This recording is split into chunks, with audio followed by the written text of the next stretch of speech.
एक छोटे से गांव में एक धनी व्यापारी रहता था।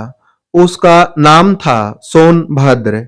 सोनभद्र के पास सब कुछ था, धन, सम्मान और एक सुंदर परिवार। लेकिन फिर भी वह हमेशा चिंतित रहता। उसे डर रहता था कि उसका धन कहीं खो न जाए और उसके परिवार पर कोई विपत्ति न आ जाए। हर सुबह उसकी चिंता सुबह की चाय से पहले आ जाती। वह सोचते रहता कि उसके पास कितना धन है, कितना सोना है, कितने अनाज हैं और कितने व्यवसायों पर उसका कर्ज है। रातों को उसे नींद नहीं आती क्योंकि वो भविष्य की योजनाओं के बारे में चिंतित रहता।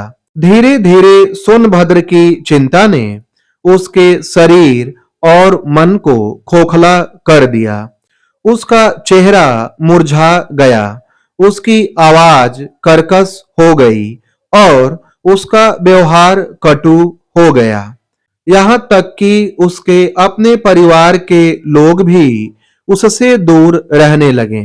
एक दिन उसी गांव में एक बौद्ध भिक्षु आए। उनका शांत और आकर्षक चेहरा देखकर सोनभद्र आश्चर्यचकित रह गया।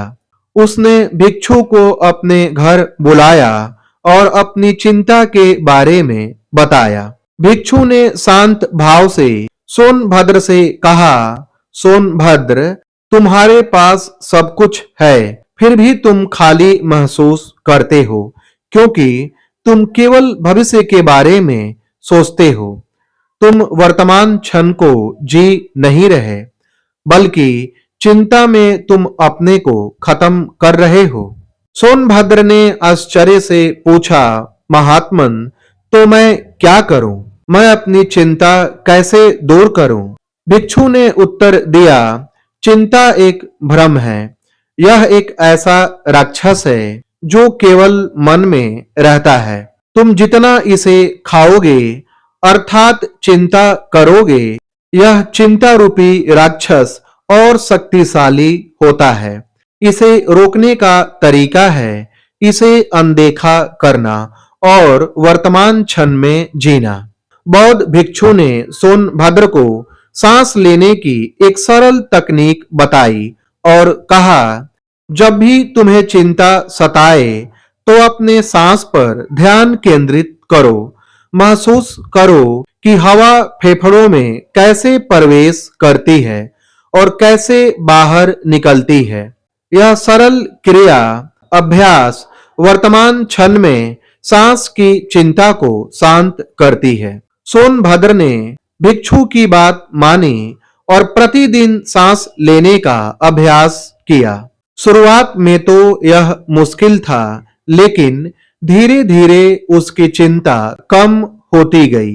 उसने वर्तमान क्षण की प्रकृति को महसूस करना शुरू कर दिया। उसने अपने परिवार के साथ अधिक समय बिताना शुरू किया, अपने दोस्तों के साथ हंसना शुरू किया और गरीबों की मदद भी की। धीरे धीरे सोनभद्र का जीवन बदल गया।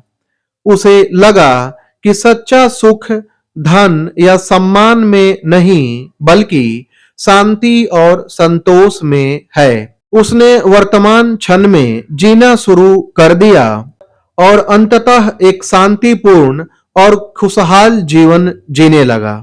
दोस्तों, इस कहानी से हमें यही सीख मिलती है कि चिंता एक उद्देश्य की भावना है जो हमें वर्तमान क्षण से दूर ले जाती है। हमें चिंता में खुद को बर्बाद नहीं करना चाहिए, बल्कि वर्तमान में जीना चाहिए और हर पल का आनंद लेना चाहिए, क्योंकि अंततः जीवन एक क्षण भंगुर अनुभव है और हमें इसे चिंता में नहीं खोना चाहिए। दोस्तों, यह कहानी कैसी लगी कमेंट सेक्शन में जरूर बताएं। वीडियो पसंद आई हो तो इसे लाइक करें, शेयर करें और चैनल को सब्सक्राइब करें। धन्यवाद।